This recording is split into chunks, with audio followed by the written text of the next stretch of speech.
Hi friends, நம்ம இன்றைக்கி என்ன ரெசிபி செய்ய போகிறோம்னா எக் பால்ஸ். அதுக்கு வந்து முதல்ல நம்ம இந்த 4 முட்டையும் நல்லா வேக வச்சுட்டு கிரேட் பண்ணிக்கணும். முட்டையை நல்லா இந்த மாதிரி கிரேட் பண்ணிக்கணும்.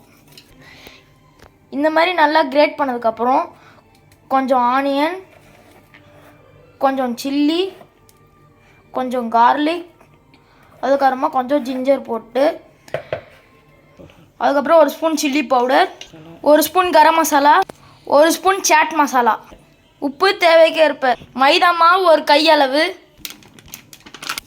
அதுக்கப்புறமா நல்லா பிசைஞ்சிக்கணும். இந்த மாதிரி நல்லா பிசைஞ்சதுக்கப்புறம் உருண்டை பிடிச்சிக்கணும், சின்ன சின்ன பால்ஸாக.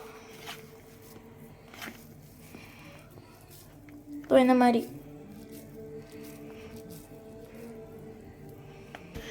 நாங்கள் வந்து எங்கள் ஃபேமிலிக்கு 4 எக்ஸ் தான் எடுத்தோம். உங்களுக்கு எவ்வளோ எக்ஸ் வேணுமோ நீங்கள் எடுத்துக்கலாம். இந்த மாதிரி நல்லா பால் உருட்டினதுக்கப்புறம் 1 கப்பில் மைதா, 2 டீஸ்பூன் கார்ன்ஃப்ளவர், 2 டீஸ்பூன், அதுக்கப்புறமா 1 கப் அளவு தண்ணி ஊற்றிட்டு நல்லா பிசைஞ்சிக்கணும்.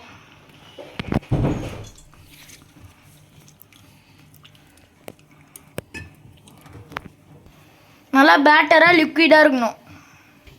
இந்த மாதிரி லிக்விட் ஆகணும். அப்புறமா இந்த பால்ஸ் எடுத்து இதில் டிப் பண்ணிவிட்டு பிரெட் க்ரம்ஸில் பெரட்டிட்டு ஆயிலில் போடணும்.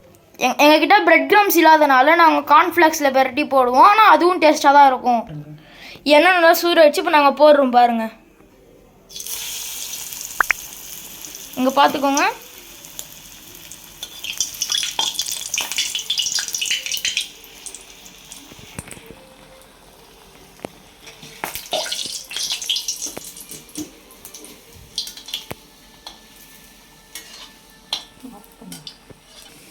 இந்த மாதிரி கோல்டன் ஃப்ரைட் ஆனதுக்கப்புறம் எடுக்கணும்.